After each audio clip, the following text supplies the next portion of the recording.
la radio Mwanamboka, c'est mon choix. Vous écoutez la radio Mwanamboka. Et de vous savoir nombreux pour suivre le 20h de ce mardi 19 mai. Madame, Monsieur, bonsoir. Dans l'actualité ce soir, le journal en parle. Les médias du monde se mobilisent face à la résurgence d'Ebola dans l'est de la RDC. Le chef de l'État Félix Antoine Tshisekedi a convoqué en urgence une réunion de crise dans la nuit du 18 mai. Autour de lui, la première ministre et plusieurs membres du gouvernement, une course contre la montre est lancée pour contenir la propagation du virus. On fait le point dans un instant dans ce journal. À Ituri, la chasse aux groupes armés s'intensifie dans une région toujours sous menace. Les FARDC durcissent leurs opérations en Mombasa. Le général-major Bruno Mandefou a échangé avec la population de Biakato pour renforcer la coopération civilo-militaire et ce en prélude à de nouvelles offensives contre les ADF. Nous irons sur place pour en savoir un peu plus. Bienvenue à tous. Ebola refait surface dans l'est de la RDC et déclenche en même temps une réaction immédiate au sommet de l'État. Dans la nuit du 18 mai, le chef de l'État Félix Antoine Tshisekedi a convoqué une réunion de crise en urgence. Autour de lui, la première ministre et plusieurs membres du gouvernement central. Une course contre la montre est lancée pour éviter la propagation du virus. Pierre Kibambeso Moïsa. Face à la résurgence de l'épidémie d'Ebola déclarée dans l'est de la République démocratique du Congo, le président de la République Félix Antoine Tshisekedi Tshilombo a présidé dans la nuit de lundi 18 mai au Mont-Galema une réunion de crise à laquelle ont pris part Madame la Première ministre Judith Souminois, les vice-premiers ministres en charge respectivement des ministères de la Défense, de l'Intérieur, des Transports, les ministres de la Santé, des Finances et celui de la Communication et Médias, les docteurs Mouyembe, les directeurs de cabinet du chef de l'État et les conseillers en matière de la santé. Il s'est agi de la première analyse globale de la situation sur le terrain. Du point de communication du gouvernement fait par le ministre de la Communication et Médias Patrick Mouyaya et son homologue de la Santé Samuel Kamba, il ressort que l'est de la RDC, principalement en Ituri, est atteint de cette énième épidémie d'Ebola appelée Bundibugyo, qui s'était déjà déclarée en 2012 à Isiro. La revue de Madu du Congo a l'expertise. Elle envoie des experts dans des pays touchés par Ebola. Nous savons ce que nous sommes en train de faire. La communauté internationale peut être rassurée que la réponse que nous donnerons à RDC, c'est la meilleure à la réponse de l'épidémie à virus Ebola, a indiqué le ministre de la Santé. S'adressant surtout aux compatriotes de l'Est du pays, le ministre Kamba a recommandé en guise de prévention d'éviter des contacts, pas de rites funéraires et surtout ne pas consommer les animaux retrouvés morts. Ebola refait surface, on en parle encore dans ce journal. La riposte s'organise dans l'urgence ici à Kinshasa. Le briefing de ce mardi avait comme acteur principal le ministre de la Santé Roger Samuel Kamba, le porte-parole du gouvernement Patrick Mouyaya et le virologue Jean-Jacques Mouyembe. Au cœur de cet échange avec la presse, l'évolution de l'épidémie, les mesures de contrôle et la stratégie pour couper rapidement la chaîne des transmissions, une mobilisation scientifique et gouvernementale pour tenter de contenir la menace. Nous allons revenir avec plus de détails dans nos prochaines éditions. La situation des droits humains dans l'Est de la RDC était au cœur des échanges entre le ministre d'État, ministre de la Justice Guillaume Gueffa et une délégation de Human Rights Watch conduite par Philippe Bolopion. Un entretien axé sur la protection des civils dans les zones en conflit. Érudis Kitutu et Camille Djoké. La situation des droits humains en République démocratique du Congo, particulièrement dans l'Est de la République, continue à susciter l'attention de l'Organisation internationale de défense des droits humains, Human Rights Watch. C'est dans ce cadre que le ministre d'État de la Justice, Guillaume Gueffa, Atodoko Andali, a reçu la délégation de cette organisation pour faire le point de ses préoccupations liées aux violences des droits humains enregistrées dans les zones des conflits. Nous avons eu une discussion très franche sur les défis auxquels le pays est confronté en matière de droits de l'homme. On a présenté un peu notre recherche sur les crimes extrêmement graves qui ont été commis dans l'Est de la République démocratique du Congo, par le M23, par l'armée rwandaise, et les autorités congolaises savent que nous faisons vraiment pression sur la communauté internationale pour que les auteurs de ces crimes soient traduits en justice. C'est des crimes extrêmement graves, d'une cruauté vraiment qui parfois défie l'imagination, et donc on est entièrement mobilisé sur ce dossier. Donc on apprécie cette coopération, et on apprécie aussi un dialogue honnête, et c'est ça qui nous permet, je pense, de faire avancer les droits de l'homme dans le pays. Face à ces préoccupations, le ministre d'État de la Justice a réaffirmé l'engagement du gouvernement congolais à poursuivre les réformes engagées dans le secteur judiciaire et à renforcer l'autorité de l'État dans les zones affectées par les violences. Et dans un climat sécuritaire toujours explosif, les forces armées de la République démocratique du Congo durcissent leurs actions dans les territoires de Mombasa à Ituri. Eh bien, les commandants du secteur opérationnel, le général-major Bruno Mandefou, a échangé avec la population de Biakato pour renforcer la collaboration civilo-militaire à la veille d'une nouvelle offensive contre les ADF. D'autres précisions dans ces reportages, suivez. Dans les territoires de Mombasa, précisément à Biakato, situé dans la chefferie de Babila Babombil, les commandants du secteur opérationnel Ituri, le général-major Bruno Mandefou a échangé avec différentes couches de la population. Une démarche qui s'inscrit dans la dynamique du mariage civilo-militaire visant à renforcer la collaboration entre les forces de défense et les communautés locales dans un contexte où les FRDC sont engagés dans la traite contre les ADF. Selon les commandants secteur opérationnel Ituri, la neutralisation de ces terroristes demande l'appui de tous. Sur le plan politique, certaines voix locales soutiennent cette offensive militaire. Le député provincial Gilbert Sivamoueda salue la détermination des FRDC. Cette dynamique s'inscrit dans un contexte où les forces armées de la République démocratique du Congo sont engagées sur le terrain en vue de mettre complètement fin à l'aventure de la nébuleuse ADF-MTNO et leurs alliés. Sous les commandements du lieutenant général Luboyanka Chamadjoni, le FRDC réaffirme leur engagement à pacifier la province. Une mission qui s'aligne sur la vision du chef de l'État, Félix Antoine Tshisekedi Tshilombo, matérialisée sur le terrain par une intensification des opérations et une présence accrue des forces loyalistes.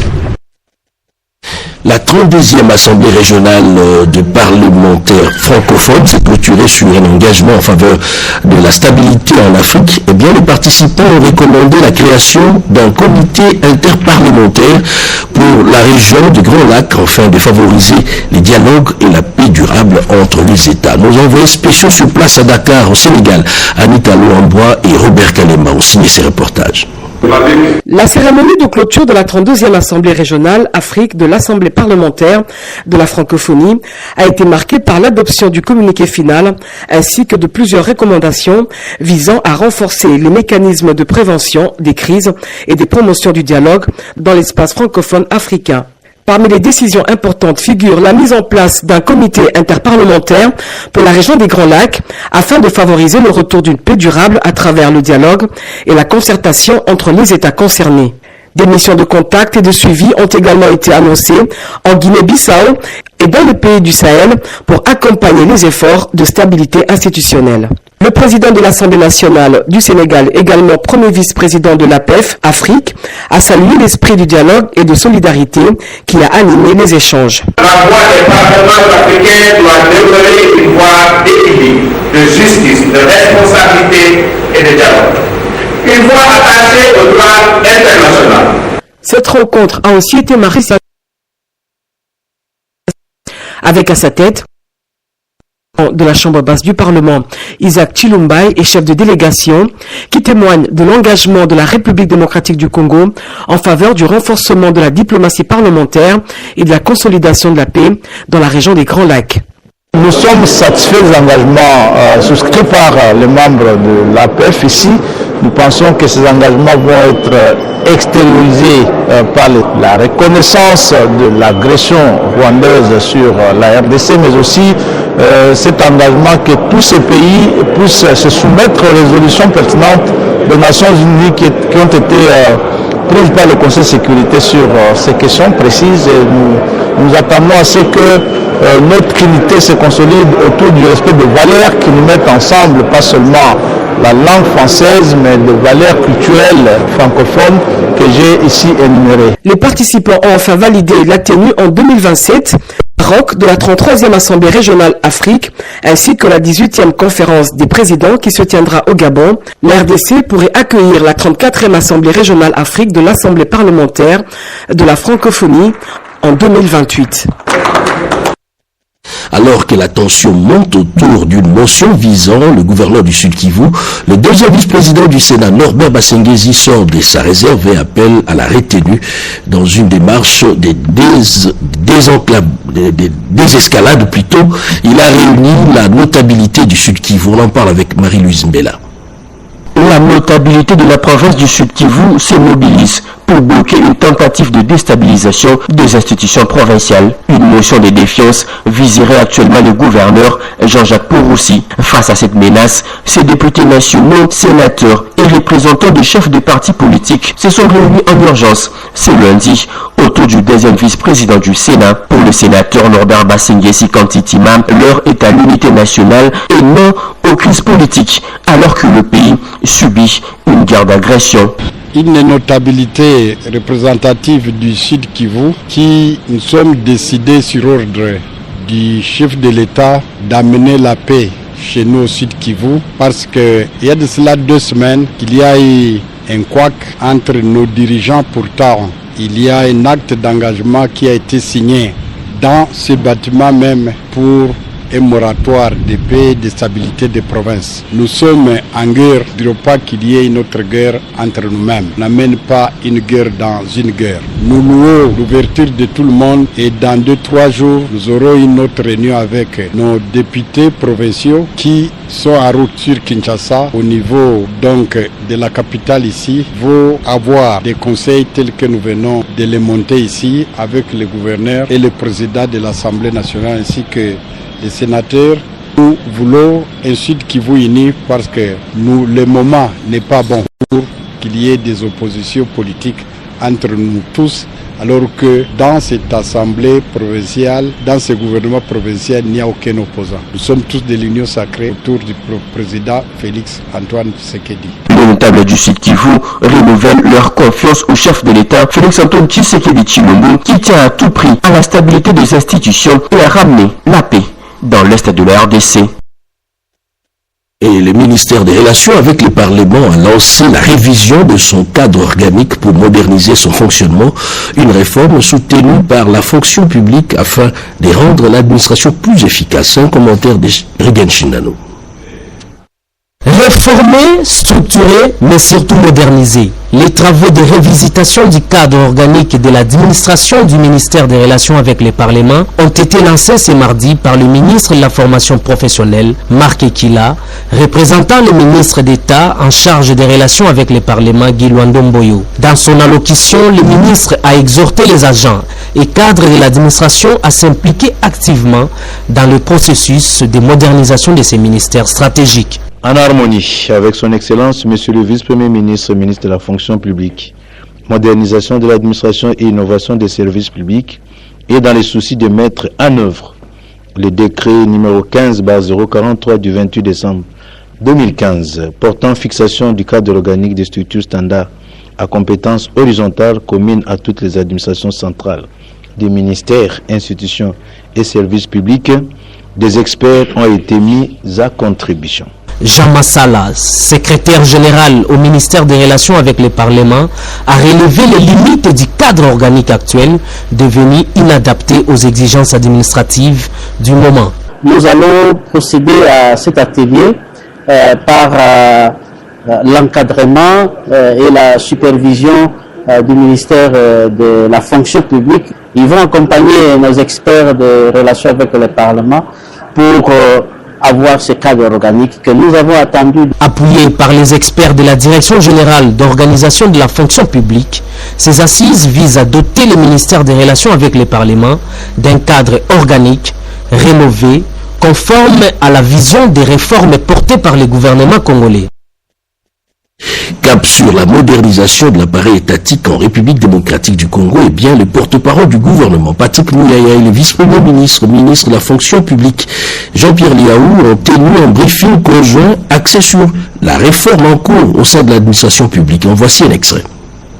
La fonction publique en chiffres, enjeux et perspectives, 3 défauts du briefing presse. Cette rencontre a été marquée par la présentation officielle du tout premier numéro de la revue Fonction publique en chiffres, un document qui offre une photographie détaillée de l'administration publique congolaise et des réformes engagées depuis 5 ans pour rationaliser la gestion des effectifs, maîtriser la masse salariale et moderniser l'appareil de l'État. Les résultats traduisent une dynamique qui a été mise en place, qui est une dynamique de transformation profonde, touchant notamment la maîtrise des effectifs et de la masse salariale, les recrutements, la mécanisation et la prise en charge salariale des agents de l'État, la formation, la relance de la mise à la retraite, la féminisation de l'administration, la modernisation du cadre juridique, mais aussi la dématérialisation des procédures administratives. Les chefs de l'État, son souci, c'est d'offrir à la République démocratique du Congo la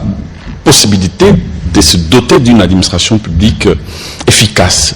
La problématique de la réforme constitutionnelle continue d'alimenter les débats dans la sphère politique congolaise. Ce sujet essaie de nouveau invité au briefing presse. Face aux journalistes, les 2 membres du gouvernement ont livré leur point de vue sur la question du changement ou de la révision de la constitution de la RDC. Aucune question d'intérêt national ne saurait être confisquée, caricaturée ou interdite des réflexions. Mais toute réflexion sur nos institutions doit être conduite avec sérieux, avec transparence, dans les respects scrupuleux de l'état de droit. La Constitution, elle est le pacte fondamental qui organise notre vie commune, garantit l'équilibre de nos institutions et protège la stabilité de la nation. Les débats sur la Constitution doivent porter sur comment nous renforçons l'efficacité de l'État.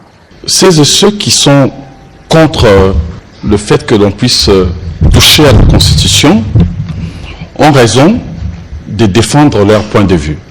Celles et ceux qui sont pour que l'on puisse changer ou réformer la Constitution ont aussi raison de défendre leur point de vue. Et in fine, le plus important, c'est le dernier mot du peuple. À travers leurs interventions respectives, Patrick Mouyaya et Jean-Pierre Liaou ont ainsi tenté de repositionner le débat constitutionnel dans un cadre démocratique et républicain, tout en insistant sur le rôle ultime du peuple congolais dans toute décision liée à l'avenir institutionnel de la République démocratique du Congo. Et course à l'OIF, à Monaco, la RDC intensifie sa campagne autour de la candidature de Juliana Amato Lumumba et décroche en même temps des échanges stratégiques sur les priorités de la francophonie moderne. Nanou Umba-Poiti. Dans le cadre de la campagne de sensibilisation aux pays respectifs membres de l'Organisation internationale de la francophonie, la délégation congolaise conduite par le ministre délégué aux Affaires étrangères, francophonie et de la diaspora congolaise Crispin Badoupanzou et Madame Juliana Amato Lumumba, candidate à ce poste, se sont rendus à Monaco pour solliciter leur soutien à la candidature de la RDC au poste du secrétaire général de l'OIF, contributeur majeur stratégique financier de la francophonie. Monaco est membre de plein droit et Monaco c'est un contributeur important et membre important de la francophonie, et c'est dans ce contexte-là que nous sommes ici porteurs de messages officiel de son Excellence, Monsieur le Président de la République, chef de l'État Félix Antoine Tshisekedi Tshilombo, adressé au prince Albert II. Nous avons été reçus par Excellence la ministre d'État. Elle nous a très bien reçus, elle était très intéressée en tout cas par mes projets, non seulement d'une francophonie plus solidaire, plus inclusive et plus présente, non seulement pour booster la langue française, qui est une langue polycentrée, et surtout, ils étaient aussi intéressés par le pacte climatique francophone que nous souhaiterions mettre en place. La délégation congolaise a eu des entretiens avec Madame Rosa Brinato, directrice générale du département des relations extérieures de la coopération du ministère d'État de la Principauté de Monaco. Et les chronos est lancé, les maîtres d'ouvrage sous surveillance. C'est bien à l'approche de l'échéance du 30 juin, le ministre de l'Infrastructure et Travaux publics John Banzalunda met la pression sur les chantiers du projet Kinelenda. Nous sommes à Matete et qui ce sont deux communes de Kinshasa. Et Jenny Dadachabani. Tous les chantiers routiers du projet Kinelenda s'exécutent à pas de tortue, ce qui est à la base des embouteillages dans la ville-province Kinshasa. Pour faciliter la mobilité de la population quinoise, le ministre des Infrastructures et Travaux publics, John Banzalunda, sur instruction du chef de l'État, Félix-Antoine Tshisekedi Tshilombo, procède à l'inspection des différents chantiers où s'exécutent les travaux de bétonnage des chaussées et de réhabilitation des collecteurs et des caniveaux. C'est dans cette optique qu'après Njili Bandalungwa, le ministre John Banzalunda était dans la commune de Matete où il a visité l'avenue de l'échangeur jusqu'à l'avenue Pépinière. Une route de plus ou moins 900 mètres construite en béton et des collecteurs qui répondent aux standards internationaux par la société chinoise Weitech. Le ministre s'est dit très satisfait car les travaux sont presque terminés et la circulation est fluide à la grande satisfaction des usagers de cette route. Accompagné du DG de l'OVD, Victor Tombachikela, et du coordonnateur adjoint du projet Kinelenda, le ministre a demandé au maître d'ouvrage d'accélérer les travaux, question de respecter le chronogramme. Nous sommes venus non seulement faire les voiries, mais également pour aménager la rivière Matete. Aujourd'hui, ces inondations ont disparu dans cette zone. Ce qui reste à faire, c'est pratiquement faire la signalisation maintenant, c'est mettre l'éclairage public. Il est prévu l'éclairage photovoltaïque et nous comptons terminer tous ces travaux au plus tard le 30 juin. Kinelenda est un projet du gouvernement financé par la Banque mondiale. Réformer la fiscalité et en faire en même temps un levier d'emploi pour le jeune, eh bien Kinshasa accueille la 3e édition du forum d'IRC Tax Masolo sur les incitations fiscales réunissant experts, décideurs et privés avec l'appui du cabinet KPMG. Rigen Shinano. Durant 2 jours, experts, décideurs publics, fiscalistes et les représentants du secteur privé vont échanger autour des enjeux liés aux politiques fiscales en République démocratique du Congo. Ces premiers jours du forum d'IRC Tax Masolo consacrés essentiellement sur une réflexion approfondie autour de l'environnement du régime des incitations fiscales en RDC, son cadre juridique actuel, les liens avec le climat des affaires, avantages, harmonisation des politiques fiscales au niveau régional et autres. Objectif, créer un climat convivial entre les assujettis et les collecteurs d'impôts, ainsi éviter toute distorsion fiscale capable d'impacter négativement l'économie nationale. Louison Kiyombo, directeur du cabinet KPMJ, explique l'importance de ces forums. Nous voulons savoir est-ce que les incitations fiscales peuvent assurer le développement du pays parce que l'État donne des facilités à ceux qui payent les impôts pour que sur la phase des économies aide à la création des emplois, aide à la création des autres affaires. L'objectif poursuivi est de savoir la vérité dans ce qui se passe. Dieudonné Tumba, conseiller fiscal du ministre des Finances, relève l'impact des incitations fiscales dans la vie active. La vision sur cette question, sur cette problématique d'incitation fiscale pour son Excellence Monsieur le ministre des Finances est claire. C'est celle qui consiste à rationaliser davantage les incitations fiscales pour, d'une part, booster l'économie et d'autre part, permettre une mobilisation optimale des recettes publiques. Le gouvernement congolais, par ce forum d'IRC Tax Masolo, attend optimiser l'économie en utilisant les incitations fiscales comme un levier essentiel au développement du pays. Et à Kindu, dans le Maniema, la réforme des finances publiques s'est poursuivie avec un échange d'expériences entre le Maniema et l'Équateur dans le cadre du projet encore appuyé par la Banque mondiale et les COREF. Objectif, améliorer la gestion des recettes et des dépenses publiques. Sur place à Kindu, Rikin Zouziloya et Patrick Kachalampoy. À Kindu, Bandou, chef-lieu de la province du Maniema, la gouvernance des finances publiques est au cœur d'un échange d'expériences entre provinces. Une mission d'étude et de partage des bonnes pratiques réunit les acteurs provinciaux du Maniema et de l'Équateur dans le cadre du projet Encore, dédié à l'amélioration du recouvrement des recettes et à la gestion des dépenses publiques. Le Maniema a présenté quelques innovations dans le domaine des finances, parmi lesquelles l'introduction de la digitalisation et de la numérisation des recettes. Et cette numérisation nous a permis d'éloigner la main de l'homme de l'argent, mais aussi la certification de la dette intérieure. Il est question, durant ces assises, de favoriser le partage d'expériences entre les deux provinces. La province de l'Équateur a amené la régie forestière et derrière la province à exploiter le bois et le vendre pour assurer son prise en charge. Et d'une valeur que nous avons placée ici, ils ont mis sur pied un système leur permettant d'être informés à temps réel sur les recettes journalières, mensuelles et trimestrielles, ce que nous n'avons pas encore vu à l'Équateur. Cette séance de travail a connu la participation de la chargée du projet Encore de la Banque mondiale, Roxandra Rudewski, avec l'accompagnement technique du comité d'orientation de la réforme des finances publiques COREF. Les échanges aujourd'hui sont été très utiles parce qu'on a donné l'opportunité à les participants d'échanger de la forme très pratique. On a pu identifier où seront les prochaines étapes de la réforme et les besoins des autorités pour financement avec le projet Encore dans la prochaine étape. Autre moment fort, c'était la descente de la délégation au siège de la société civile du Maniema, où la coordonnatrice provinciale de Caritas Équateur, sœur Victorine Boufili, a partagé avec ses pairs son expérience en matière de gouvernance participative. Les investissements américains annoncés en RDC au cœur d'une conférence débat à l'Istanbul, conférence animée par la porte-parole du chef de l'État, Tina Salama, Nadine Yangou et Jean-Pierre Chibango.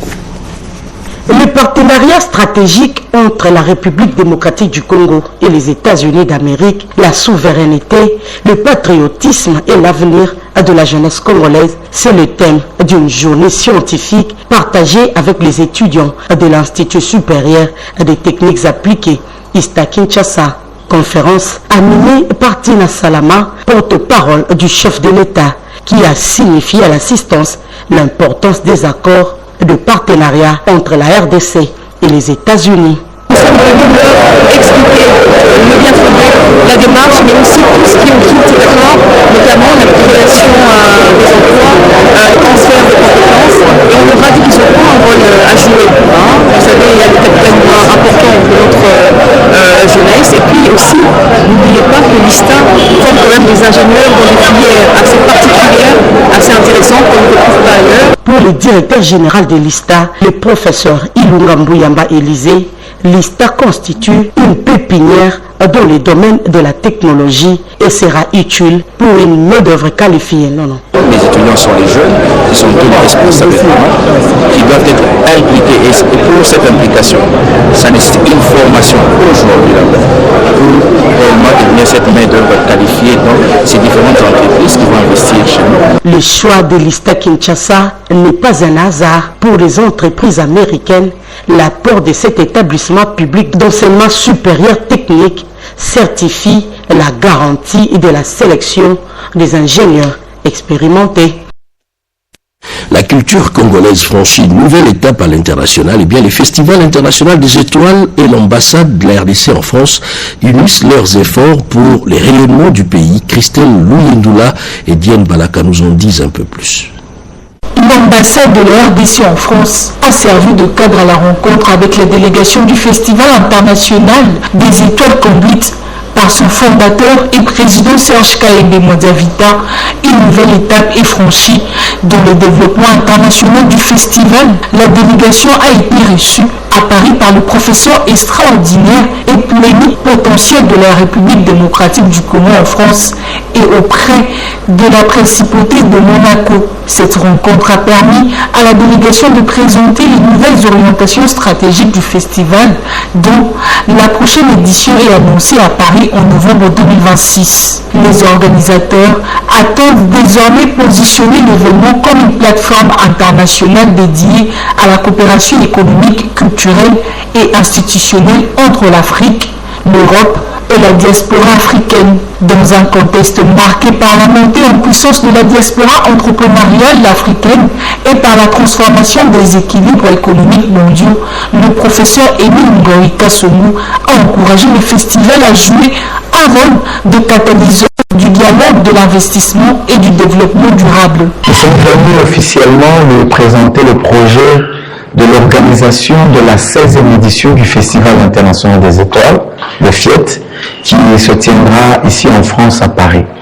Et nous avons évalué le partenariat et l'accompagnement afin de permettre la bonne organisation de cet événement qui connaîtra la participation de plusieurs pays africains. Après 22 ans d'existence et 16 éditions, l'édition 2026 du Festival international des étoiles à Paris s'impose comme l'un des rendez-vous majeurs de la rentrée culturelle et économique 2026 dans la capitale française.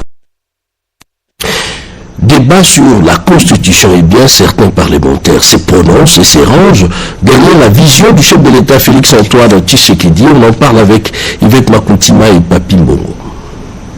L'engagement politique de la jeunesse prend un nouvel élan autour de la vision portée par le chef de l'État, Félix-Antoine Tshisekedi Tshilombo. Réunis à Kinshasa, plusieurs jeunes ont officiellement adhéré à l'Union pour les valeurs tshisekédistes, une formation politique dirigée par José Kalala Wakalala.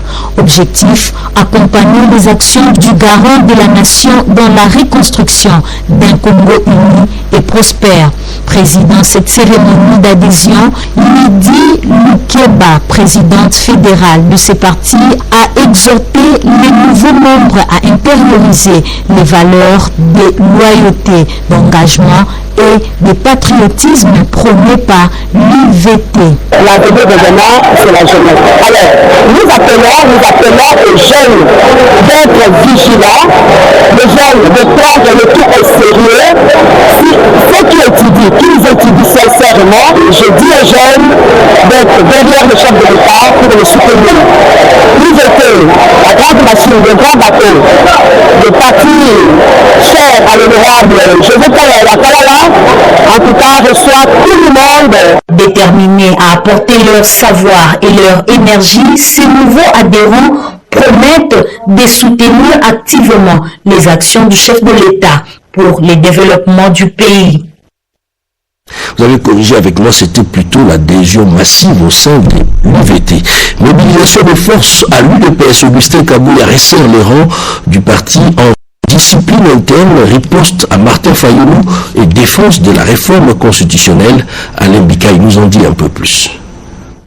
La mobilisation ne faiblit pas l'UDPS sous le leadership du président intérimaire Augustin Kabouya. Ces 17 000 cadres et combattants se sont fortement mobilisés pour recevoir de nouvelles orientations face aux enjeux politiques actuels. Le secrétaire général adjoint Déou Bizibou a saisi l'occasion pour rappeler à l'ordre ce qui était derrière lui pendant la fronde interne. Dans sa prise de parole, le secrétaire général de l'UDPS a également tenu à recadrer les allégations de l'opposant Martin Fayoulou, selon lesquelles il serait venu relancer les activités de l'UDPS entre 2007 et 2010.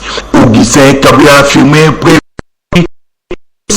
Martin Fayoulou, député provincial, vice-président de la majorité présidentielle de Joseph Kabila et président de la commission ECOFIN à l'Assemblée provinciale de Kinshasa. Le député national de l'UDPS dit ne pas comprendre comment une personnalité qui ne disposait pas, selon lui, d'une véritable assise politique pouvait prétendre venir en appui à un parti de masse comme l'UDPS. Pour les chefs de file de l'UDPS, le président de l'ECD est une fabrication politique de l'UDPS. Il rappelle qu'en 2011, Martin Fayoulou avait été élu député national sous la bannière de l'UDPS et grâce au soutien de fait Étienne Tshisekedi Moulumba. Sur la même lancée, le secrétaire général a précisé qu'à la conférence nationale souveraine, Martin Fayoulou avait participé en qualité de membre de la société civile et non comme un acteur politique. Concernant les débats sur les changements de la Constitution, Augustin Kabouya propose La constitution issue de la conférence nationale, rédigée par des Congolais de toutes les couches sociales, sans pression des belligérants ni des étrangers, afin qu'elle soit adaptée aux réalités actuelles du pays. De ces faits, l'UDPS estime que ce débat est déjà clos et dit attendre la convocation des partis politiques par les chefs de l'État pour faire valoir ses propositions. Le débat politique tourne autour du débat constitutionnel. Eh bien, j'en parlais tout à l'heure, certains élus du peuple se rangent derrière la vision du chef de l'État Félix-Antoine Tshisekedi, Yvette Makuntima et Papi Moro. Députés nationaux et sénateurs de la FDCA se rangent derrière les efforts du chef de l'État, Félix-Antoine Tshisekedi Tshilombo, pour le retour de la paix dans l'Est de la République démocratique du Congo. Saluons les actions salvatrices du gouvernement sous le leadership de M. le Président de la République, chef de l'État, son Excellence Félix-Antoine Tshisekedi Tshilombo, engagé dans le cadre de la diplomatie agissante qui a abouti à la signature des accords avec les États-Unis d'Amérique, le Rwanda et tout récemment avec l'Ouganda pour rétablir la paix et retrouver l'intégrité territoriale de notre pays. Au sujet de la révision constitutionnelle, ces parlementaires se sont exprimés. Soutenons toute initiative démocratique visant à doter le pays d'une constitution adaptée aux défis actuels auxquels est confrontée la République démocratique du Congo, notamment la préservation de sa souveraineté et son intégrité territoriale. Réaffirmons notre engagement à accompagner toutes les initiatives du président de la République, chef de l'État, son Excellence Félix-Antoine Tshisekedi Tshilombo, visant à consolider l'unité nationale, la stabilité des institutions et le développement de notre pays. Ainsi, l'avenir de la RDC repose entre les mains de ses dignes filles et fils. Débat constitutionnel, Bodo Mayo Mambeki plaide pour un changement salutaire et un large débat démocratique. Il en a discuté avec les femmes leaders redépendants. Succès diplomatique réalisé par le chef de l'État Félix Tshisekedi, changement de la Constitution, des questions d'actualité soulevées par les femmes leaders de Moamba, mobilisées pour une matinée d'échange et de soutien autour de l'honorable Mayo Mambeki, cadre de l'Union pour la nation congolaise, du président Vital Kamerhe, une autre force de taille au sein de l'Union sacrée de la nation. En toute liberté d'esprit, devant cette représentativité des femmes réunies à l'EBA, le député national Bobien Mayo Mambeki ne cache pas son soutien inconditionnel à la vision du président de la République pour le changement de la Constitution et réaffirme l'engagement de son parti, l'Union pour la nation congolaise, au sein de l'Union sacrée de la nation. Il estime que le peuple congolais souverain dispose du droit d'adapter ses institutions aux réalités du moment. Exprimant sa position personnelle, l'élu du Mont-en-Bas a plaidé pour un débat démocratique et responsable autour de cette question.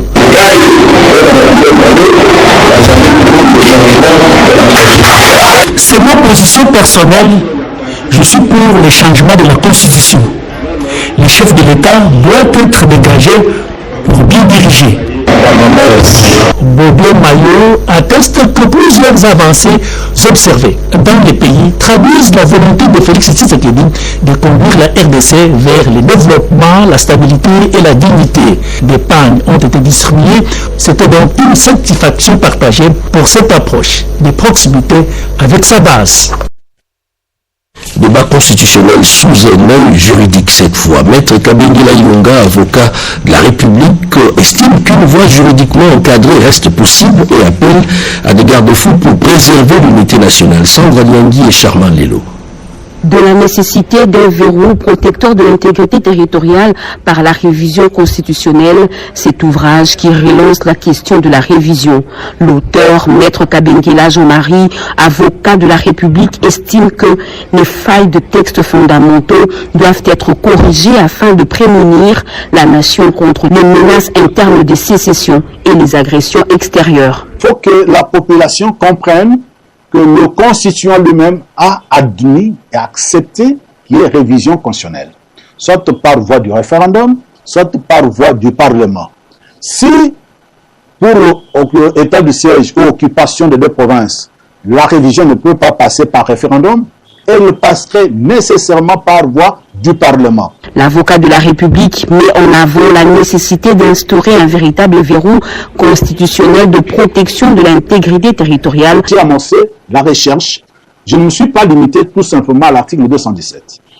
J'ai également consulté l'article 214. Et lorsque vous combinez les deux, vous trouvez effectivement qu'il y a passerelle de céder une partie du territoire. La constitution de la République du Congo et Gabon, pour faire la même unité africaine, ce pays-là ne s'engage pas à l'abandon partiel de la souveraineté, mais s'engage à créer des organisations régionales et sous-régionales. Il donne rendez-vous pour le 21 mai pour le vernissage de ces ouvrages.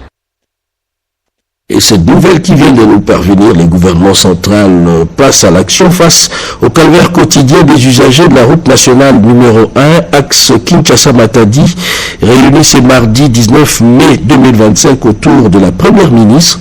L'exécutif central a arrêté une série de mesures destinées tout naturellement à désengorger cette voie, devenue synonyme d'embouteillage monstre et de paralysie du trafic.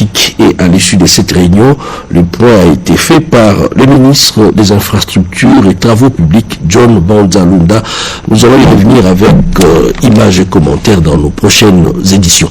Et voilà qui met un terme à ce journal de 20h, 23h, Bobo Anan Mokonzi, et demain 7h, Merle Mata. Je vous retrouve encore une fois demain à 20h avec le même plaisir. Santé de fer à tous, excellente soirée sur nos antennes. Bonsoir. Vous écoutez la radio Mwana Mboka.